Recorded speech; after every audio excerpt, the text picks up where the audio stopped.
বিসমিল্লাহির রহমানুর রাহিম। প্রিয় দর্শক, আসসালামু আলাইকুম। দেশ বা দেশের বাইরে যে স্থান থেকে আমার এই অনুষ্ঠানটি দেখছেন তাদের সবাইকে ফার্মার্স ড্রিম চ্যানেলের পক্ষ থেকে জানাচ্ছি সাদর আমন্ত্রণ। আপনাদের আজকে নিয়ে আসছি পাবনা জেলার ভাঙ্গুড়া উপজেলার পাটুলিপাড়া গ্রামে। এই গ্রামে মোহাম্মদ রাশিদুল নামে এক ভাই, তিনি দীর্ঘদিন দেশের বাইরে ছিলেন। তো বিদেশ থেকে আসার পর তিনি এই হাঁসের খামার করেছেন। তো রাশিদুল ভাইয়ের কাছে আমরা এই হাঁসের খামার সম্পর্কে জানবো এবং কিভাবে হাঁসের খামার করতে হবে এই সকল বিষয় রাশিদুল ভাইয়ের কাছে জানবো। তো প্রিয় দর্শক, পুরো ভিডিও জুড়ে আমার সঙ্গে থাকুন আর দেখতে থাকুন কিভাবে হাঁসের খামার করতে হবে। আসসালামু আলাইকুম ভাই। ওয়ালাইকুম আসসালাম। ভাই ভালো আছেন? হ্যাঁ, আলহামদুলিল্লাহ ভালো আছি। আপনি কেমন আছেন? হ্যাঁ, আল্লাহ রাখছে, মোটামুটি ভালো আছি। তো এই যে আপনার হাঁসের খামার দেখতে পাচ্ছি, তো এই আপনি হাঁসের খামার করার আগে কোথায় ছিলেন কিবা কি করতেন? আমি হাঁসের খামার করার আগে আমি ওমানে ছিলাম।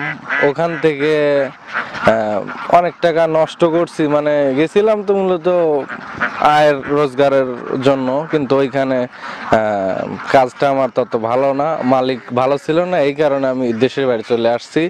দেশের বাড়ি আসার পর এই খামারটা শুরু করছি।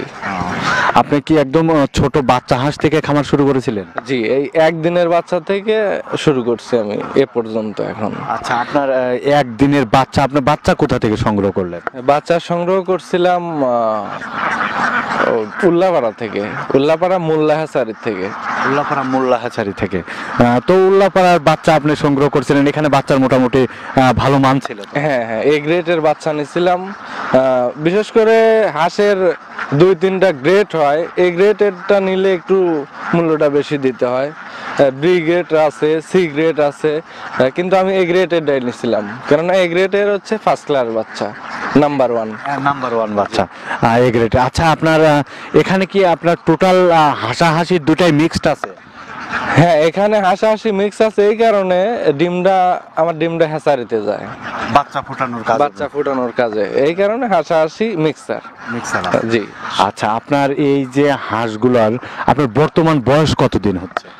এখন এই হাঁসগুলোর বর্তমান বয়স 1 বছর। 1 বছর হয়ে গেছে, 1 বছর 15 দিনের মতো হয়েছে। তো আপনার এই হাঁসগুলো মানে কতদিন বয়স হলে ডিম দেওয়া শুরু করে? হাঁস বিশেষ করে 5 মাসের পর থেকে কিছু কিছু ডিম আসছে, 7 মাসে আর কি ফুল ডিম আসছে। মানে 5 মাস থেকে শুরু 5 মাস থেকে শুরু হয়েছে। একবারেই যে সব ডিম পারে তা তো না, দুই একটা আস্তে আস্তে 7 মাসে যায় ফুল ডিমে চলে আসছে। কেননা 70%, 60%, 80% পর্যন্ত উঠাইতে পারছি, এর বেশি সম্ভব হয় নাই। আচ্ছা, আপনার কোন সময়টাতে আপনারা সর্বোচ্চ ডিম পান বা পার্সেন্ট ভালো থাকে কোন টাইমটাতে? ডিমের পার্সেন্ট ভালো থাকে বিশেষ করে কাতি মাসে, কেননা পানি চলে যায়, ওইখানে শামুক থাকে, বিভিন্ন প্রকার খাবার থাকে, মাছ খায়, তখন আর কি ডিমের প্রোডাকশনটা ভালো থাকে, তখনই ডিমের পার্সেন্টেজটা বেশি হয়। আচ্ছা, আপনার কোন জাতের হাঁসটা আপনার ডিমের জন্য সবচেয়ে ভালো হবে? কোন জাতের? এই হাঁসটা হচ্ছে খাকি ক্যাম্বেল হাঁস। খাকি ক্যাম্বেল আছে, ঝিনুক আছে, কিন্তু ঝিনুকে ডিমের পার্সেন্টেজটা কম, আর খাকি ক্যাম্বেলে ডিমের পরিমাণটা বেশি, এই কারণে খাকি ক্যাম্বেল আমি উঠাইছি এবং আমার যে ফ্রেন্ড সার্কেল আছে 2-1 উঠাইছে, ওনাদেরকে বলছি খাকি ক্যাম্বেল হাঁসের বাচ্চা নিতে। আচ্ছা, আপনি এই যে বিদেশ ছিলেন, হাঁসের খামার করলেন, বিদেশ কি কোথাও দেখেছিলেন? কোথাও যে দেখার পরে দেশে এসে উদ্বুদ্ধ হয়ে এটা করতে চাচ্ছিলেন? না, আসলে বিদেশে আমি এগুলো দেখি নাই, দেশে এসে ভাবলাম যে আমি এখন কোন কাজে নিয়োজিত হব, কেননা অর্থনৈতিক সংকট ছিল। পরে আমার আম্মু আমাকে বললো যে তুমি হাঁসের খামার দাও, কেননা আমার বাড়িতে 5-6টা হাঁস ছিল। আমার আম্মু খাকি ক্যাম্বেল জাতের হাঁস, ওই হাঁসটা ডিম দিচ্ছে অনেকগুলো, 2-3 বছর যাবত এখনো আছে আমার বাড়িতে। মানে আপনার আম্মা বললো যে আমার তো 5টা হাঁস প্রায় 4টা ডিম দেয়। তো সেক্ষেত্রে তুমি যদি 100 করো তো তাহলে তো তোমার প্রায় 90টার মতো ডিম আসবে। হ্যাঁ, এই কারণে আমার আপনার উদ্বুদ্ধ হওয়া তা আমার আম্মা যেহেতু বলতেছে, কেননা আব্বা আম্মা যেখানে সহযোগিতা করে সেইখানে লাভবান হওয়ার চান্সটাই বেশি থাকে। হ্যাঁ। আচ্ছা, আপনার তো এখন তো সচরাচর মানে বিলে তো ইরিগেশন আবাদ, তো আপনি একদম নদীর পাড়ে আসছেন দেখতে পাচ্ছি, তো খাবারও তো তেমন নেই আপনাকে, তো এখন বেশিরভাগ খাবারই কিনে খাওয়াতে হচ্ছে। হ্যাঁ হ্যাঁ, এখন কিনতেছি গমের সিজন, চৈত মাস। গম কিনে খাওয়াচ্ছি 1000 টাকা মন। আপনার গমটা আপনার হাঁসের মানে ডিমের দিক থেকে খুব ভালো। ডিমের দিক থেকে ভালো এই কারণে আমরা ওই যে গমের একটা খুদ কিনে খাওয়াই যারা আমরা খামারি আছি, কেননা ওইটার থেকে এই গমটা যেহেতু শুধু গম, এটায় পুষ্টিকরটা বেশি, এই কারণে গম কিনে খাওয়াচ্ছি। আর ডিমের পার্সেন্টেজ তো ভালো থাকে, ডিমের পার্সেন্টেজ ভালো থাকে শুধু গম খাওয়াইলে। গম খাওয়াইলে হ্যাঁ, অনেকে মনে করে যে গম খাওয়াইলে আমার সমস্যা হইতে পারে, যে চৈত্র মাস, কিন্তু আমি সমস্যা তো দেখি না বা মনেও করি না। শুধু গমই দিচ্ছে না, ওর সঙ্গে অন্য কোনো খাবারটা মিক্সড করছেন? জি না, শুধু গম, অন্য কিছু না। আর আপনার এই যে নদী আছে, পাশের নদীর কিছু জলজ খাবার পাচ্ছে, শামুক ঝিনুক, এই কারণে আমার ডিমটা আছে। বিশেষ করে আমাদের ভাঙ্গুড়া থানাতে আমার যে ডিমটা আছে, এই ডিমটা এখন বর্তমান কারণ নাই, কোনো খামারের নাই। আমার যে ফ্রেন্ড আছে, আপনার এখানে টোটাল কত ডিম হচ্ছে প্রতিদিন? প্রতিদিন এখন 700-750 ডিম আসতেছে। 26 কেস আসতেছে। জি। আপনার আশা আছে এই ডিমটা আপনি কতদিন পর্যন্ত ধরে রাখতে পারবেন? এটা আসলে গ্যারান্টি দেওয়াটা কঠিন, কেননা হাঁসের মুখে হচ্ছে ডিম। কি জন্য? খাদ্যখানা যদি ভালো থাকে, ওকে যদি খেতে দেওয়া হয়, তাহলে ডিম থাকবে। ডিম কখনোই যাবে না, না চলে যাবে। এটা 6 মাসে 1 মাস না থাকলে কোনো কিছু, হ্যাঁ, রেস্ট নেওয়ার জন্য।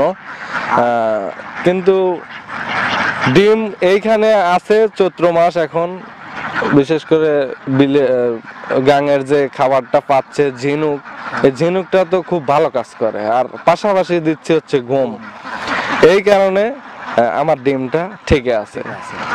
আচ্ছা, আপনার এই যে আপনি দেখতে পাচ্ছি মাঠে বা বিলের মধ্যে থাকেন, এই যে যেভাবে আপনারা বাসস্থানটা তৈরি করেছেন, এই বাসস্থানের আপনার জায়গার পরিমাপ, আপনার এখানে 1000 হাঁস আছে, তো 1000 হাঁসের জন্য আপনারা কি কতটুকু জায়গার প্রয়োজন?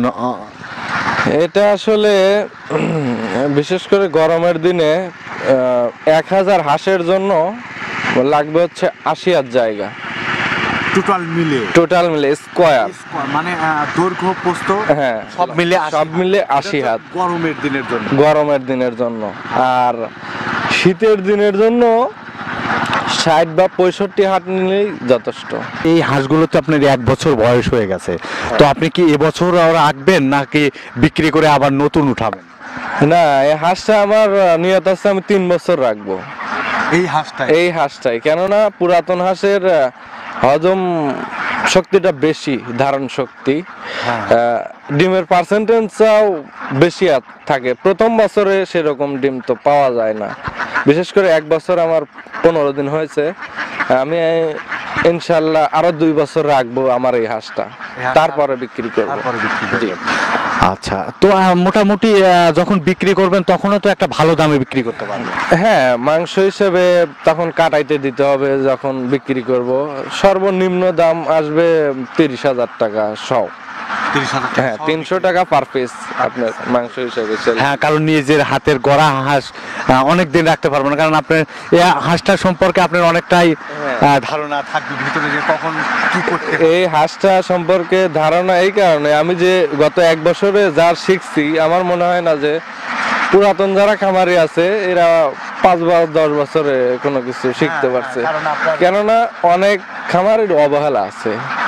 কিন্তু আমার কোনো ত্রুটি নাই, অবহেলা নাই। প্রত্যেক দিন এই যে লাল ডিশগুলো দেখতে পাচ্ছেন, এইগুলোতে পানি দেই প্লাস ঔষধ প্রতিদিন। হ্যাঁ। আচ্ছা, এখন আপনার তো হাঁসের তেমন অসুখও নেই, তো আপনি কিভাবে ওষুধ ব্যবহার করেন? এখন হাঁসের অসুখ নেই, আসতে কতক্ষণ।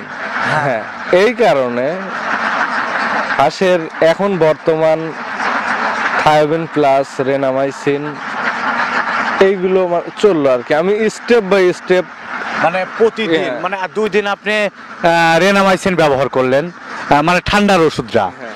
তারপরে আপনার 2 দিন ভিটামিন ব্যবহার করলেন, হ্যাঁ 2 দিন ক্যালসিয়াম ব্যবহার করলেন, 4 দিনের dose। 4 দিন, মানে এইভাবে ডোজ করে করে আপনি হ্যাঁ হ্যাঁ একভাবে ব্যবহার এই একভাবে ব্যবহার করে, হয়তো মাসে 2-1 দিন গ্যাপ যায় আর কি, যে বাজারে যাওয়া একটু অসম্ভবজনক এই কারণে। আর ওটা গ্যাপ গেলে কোনো সমস্যা না। একজন নতুন উদ্যোক্তা, একজন নতুন হাঁসের খামার করতে চাচ্ছে, তো তার জন্য আপনি একটু পরামর্শ দিবেন, সে আসলে কিভাবে খামার করলে বা বাচ্চা হাঁস বা বড় হাঁস, কোন হাঁস কিনলে সে ভালো করতে পারবে আর কি। বিশেষ করে যদি নতুন খামারি উদ্যোক্তা সৃষ্টি হয়, সেক্ষেত্রে বাচ্চা হাঁসটা না নেওয়াটাই বেটার, আমি যেটা মনে করি। আপনার দিক থেকে? হ্যাঁ, আমার দিক থেকে। কেননা বাচ্চা হাঁসে প্রচুর পরিশ্রম করতে হয়, 5টা মাস তাকে 5টা মাস, আর তারপরে নিজে তো প্রেজেন্ট থাকতেই হয়, কষ্টের শেষ থাকে না। এই জন্য আপনার মানে আপনি পালন করে তো আসলে অভিজ্ঞতা অর্জন করছেন যে যদি কারোর পুঁজি বেশি থাকে, তো সেক্ষেত্রে সে বড় হাঁস কেনাটাই উত্তম। উত্তম। ছোট হাঁসের ক্ষেত্রে আমি তো কখনো আর ছোট হাঁস উঠাবো না। আপনি কখনো? না, কেননা রাত্রে ঘুম নাই, ঠিক মতো খাওয়া নাই, সব সময় ওনার পাশে থাকতে হয়। অনেকেই বাচ্চা হাঁস পালন করে ধৈর্য ধারণ করতে পারে না, এই যে 5-6টা মাস মাঠে বিলে থাকবে, এই দিক থেকে একটু প্রবলেমই হয় আর কি। ভালো থাকবেন ভাই। আসসালামু আলাইকুম। ওয়ালাইকুম আসসালাম। বিদায় নেব পাবনা জেলার ভাঙ্গুড়া উপজেলার পাটুলিপাড়া গ্রাম থেকে, এই রাশিদুল ভাইয়ের হাঁসের খামার থেকে। প্রিয় দর্শক, এই সকল কৃষক ও খামারিদের সফলতার গল্প তুলে ধরতে গ্রামগঞ্জে দূর দূরান্তে ছুটে চলি আমি, ফয়জুল হক সজীব। ধন্যবাদ সবাইকে। আসসালামু আলাইকুম।